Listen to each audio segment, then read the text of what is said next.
Silverware stopped when my dad's voice boomed across the dining hall. "Everyone, raise your glass," he said, flashing his signature grin, the one he wore whenever guests were watching. "To our successful daughter, Olivia, New York's youngest marketing director. Before we begin, drop a comment and tell us where are you from and from which city you're watching our videos. And after watching the whole video, don't forget to tell us what would you do in this situation. Be honest, tell me in the comments below. We read every comment. Let's begin." The table erupted in applause. Glasses lifted. My sister beamed, her diamond bracelet catching the light as if even it wanted to brag for her. Then Mom leaned forward, her eyes sliding toward me like a slow blade. "And," she added sweetly, "let's not forget our other daughter, Riley." The room chuckled. Someone muttered, "The artistic one, right?" And laughter rolled down the table like a wave I couldn't stop. Mom swirled her wine. "Yes," she said with mock pride. "Still trying. But hey, at least she's consistent." My chest tightened. I forced a smile, my palms sweating against the linen napkin. The roast on my plate suddenly looked like something I couldn't swallow. Olivia laughed, soft, polite fake. "Mom, be nice," she said. "Riley just sees life differently." More laughter. I didn't say a word. I didn't trust my voice not to break. That's when the sound of a cane striking marble cracked the noise in half.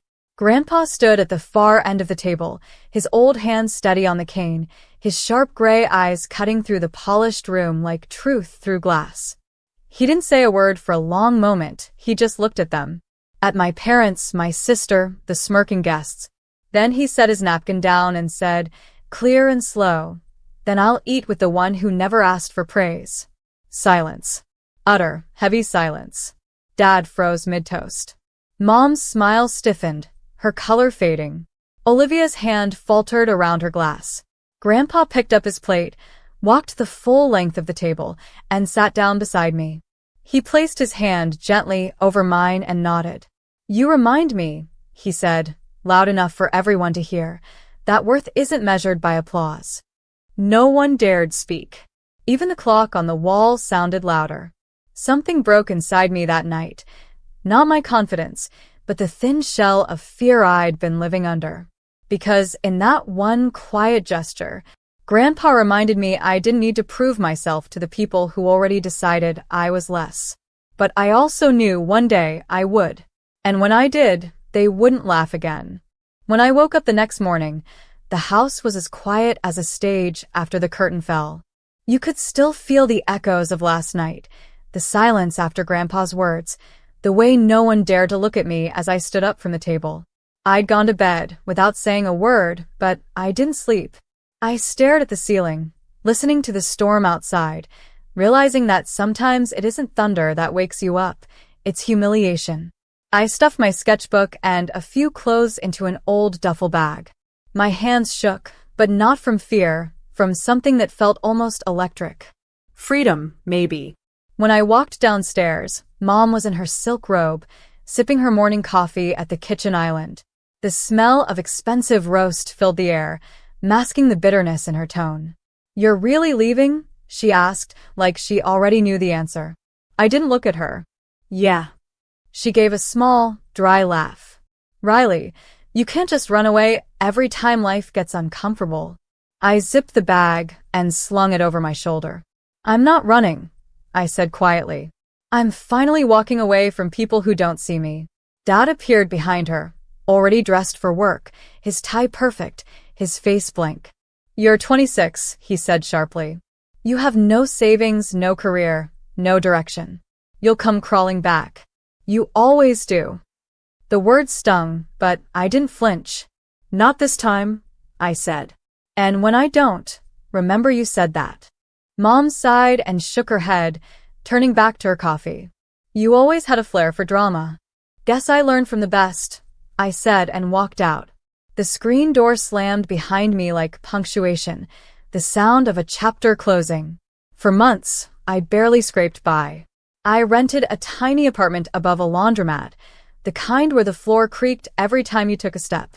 I worked part-time at a local design studio. Nothing glamorous, just small ad campaigns for small-town businesses. But it was mine. My ideas, my sketches, my late nights. There were nights I cried. Nights I almost gave into the voice that sounded a lot like my mother's, saying I wasn't enough, that I'd never be more than a try. But every time that voice whispered, I remembered Grandpa's hand on mine. You remind me that worth isn't measured by applause. That sentence became my armor. I started freelancing. I built a portfolio. I stayed up until sunrise sketching branding ideas, digital mock-ups, reimagined designs for clients who didn't even know my name yet. I poured everything they laughed at into something real, something mine. One night, a client from California emailed me. He'd seen my work online, a simple redesign I'd posted on a local community page. "You've got talent," he wrote. "Ever considered starting your own agency?" My heart nearly stopped. I didn't have the money. I didn't have investors. But I had grit. So I said yes. I named it True North Designs. Because no matter how lost I felt, that name reminded me, there's always a direction, even when no one else believes you'll find it. 6 months later, things started changing. Clients turned into contracts. One project became 10. I hired 2 other young designers, both rejected by big firms for not having enough experience. I saw myself in them, and I promised I'd never treat them the way my parents treated me. Every late night, every call, every exhausted morning felt like a small victory. I wasn't rich yet. I wasn't famous. But for the first time, I wasn't invisible. Then one morning, while scrolling through my emails, I froze. It was from Henderson and Cole, a luxury real estate firm in the city, my dad's biggest corporate client. They wanted a rebrand. They'd stumbled across True North Designs through a LinkedIn recommendation. They didn't even know it was me. I stared at the screen for a long time, heart pounding. Then I smiled, slow, quiet, dangerous. "I'll take the meeting," I wrote back. The day of the pitch, I walked into their glass office tower with my hair tied back, wearing a navy suit that didn't scream for attention, but commanded it. My hands were steady, my steps calm. When the conference room door opened, Dad looked up from his chair. His face went pale. "Riley," he said, disbelief coating my name like frost. "Morning," I said, setting my laptop on the table. "Let's get started." He blinked. "You're presenting for True North?" Yes. "I'm the founder." Silence. I clicked the first slide, my designs lighting up the screen. Bold, clean, modern, nothing like the safe, stale branding his company had used for years. The executives nodded, impressed. Dad's assistant scribbled notes, glancing between us with wide eyes. When I finished, the room was quiet, not with dismissal this time, but with awe. "That," one of the executives said finally, "is exactly what we've been looking for." They approved the project on the spot. Dad didn't say a word.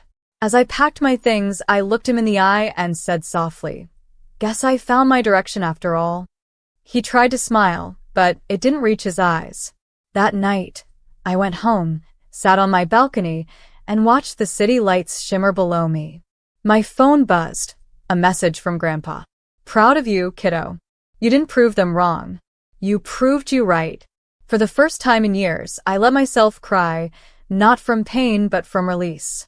Because the girl they mocked at that dinner table had finally learned the quietest truth. Sometimes the loudest revenge is peace. The invitation came wrapped in gold foil, with embossed letters that practically screamed money. My mother's handwriting still looked the same, elegant, distant, and cold. Family dinner. Friday. 7 p.m. Everyone will be there. For a second, I almost laughed.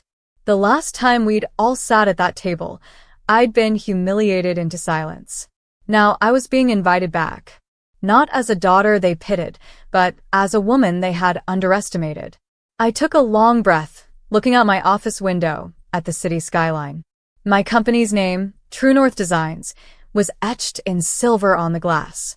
My team was growing, my reputation rising. We had just signed our 3rd high-profile client.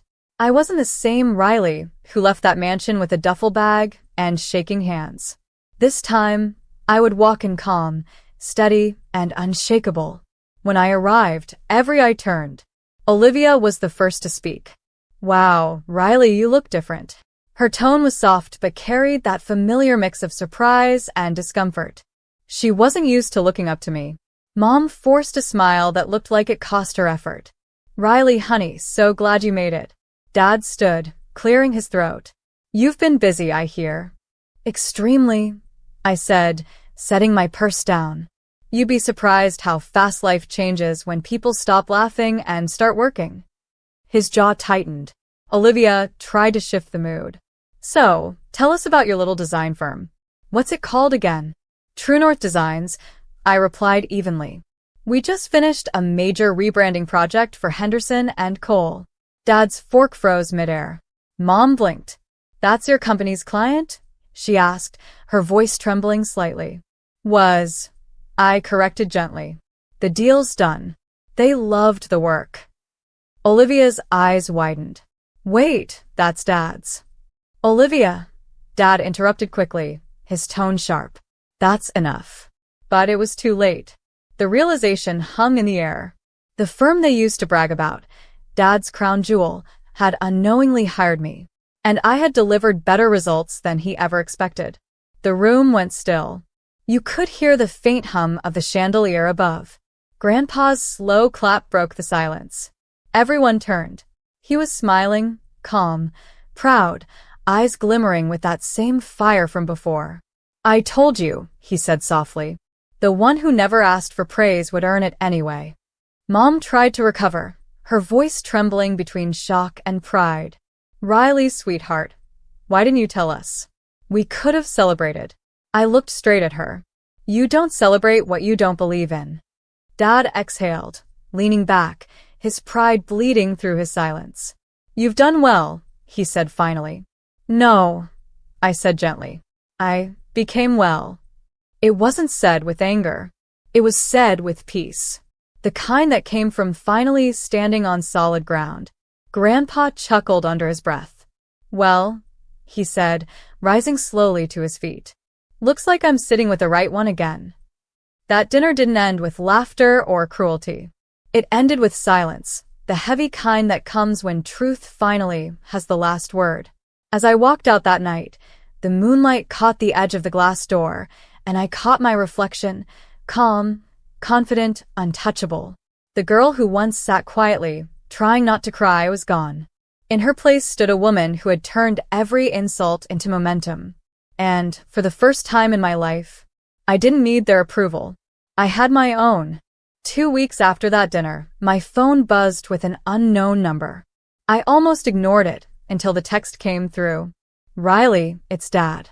We need your help. Urgent. I stared at the message for a long time. The last time he'd said those words, I'd been 16 and naive enough to think help meant love. This time it was something else. I called back. His voice was lower than I'd ever heard it.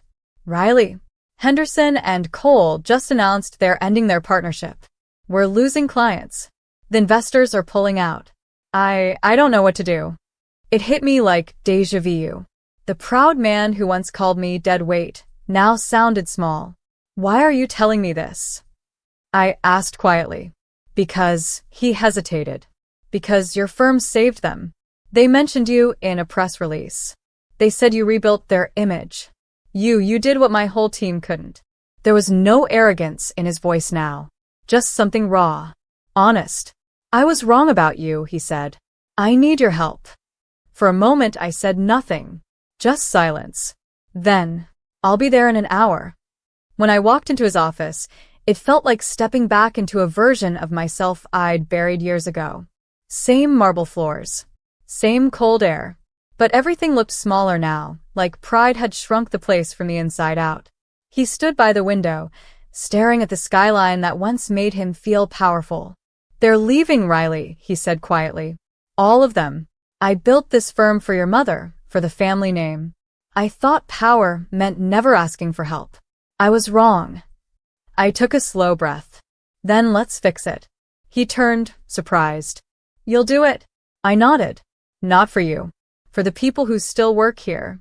The ones who don't deserve to lose everything because of your ego. He swallowed hard, then nodded. Fair. For 3 weeks, I worked day and night. I called in my team from True North, trained his staff, rebuilt the firm's identity from the ground up.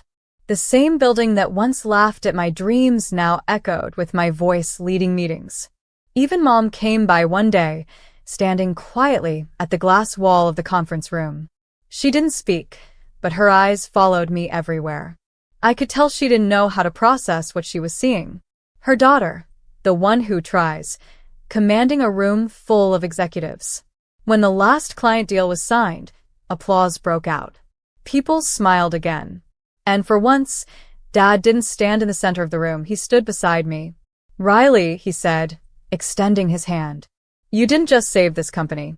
You saved us." I looked at his hand for a long moment before shaking it. "No, Dad," I said softly. "You just finally saw me. That night, Grandpa called. I heard what you did," he said, voice trembling with quiet pride. "I knew that fire in you would find its way." "Thank you," I whispered. "You are the only one who ever believed I could." He chuckled. "No, kiddo. You believed. You just needed someone to remind you." A month later, they invited me to another family dinner. Only this time, it wasn't in the mansion's grand dining hall. It was at Grandpa's house, the warm, creaky old place that always smelled like cinnamon and comfort. When I walked in, Mom was already there, setting plates. Dad was quiet, calmer somehow. Olivia smiled, genuine this time. Grandpa looked up from his seat and grinned. The real success of this family finally arrived. "Grandpa," I started, embarrassed, but he raised his cane slightly. "No, let me say it," he said. "They toasted the wrong daughter once. Tonight, I want to raise a glass to the one who taught us what success actually means." Mom's eyes glistened. Dad's hand tightened around his glass. For the first time in my life, their pride didn't sound rehearsed. It sounded real. I lifted my glass. "To the ones who fall behind, only to realize they were never behind at all," I said softly. Grandpa's grin widened. "Now that's my girl." Later that night, when everyone had gone home, I sat with Grandpa on the porch. The moonlight hit his silver hair, and for a moment, he looked younger, like time itself respected him. "You know," he said quietly, "I didn't stand up for you that night to embarrass anyone. I did it because I saw myself in you. People once laughed at me, too. Said I'd never amount to much. But the ones who laugh are usually the ones who stop trying." I smiled. "You gave me strength that night." He squeezed my hand. "No, Riley. You took it. You just needed to see it was already yours." As I drove home later, city lights glittered like promises. My phone buzzed again, a message from Dad. "Thank you for everything. You made me proud to call you my daughter." And beneath it, "I'm sorry. I didn't cry this time." I just smiled because I finally understood something deep. Revenge doesn't always come as payback. Sometimes it comes as peace, power, and knowing they'll never look down on you again. The girl they once mocked at that dinner table had risen quietly, and now the world, their world, sat at her table instead. And this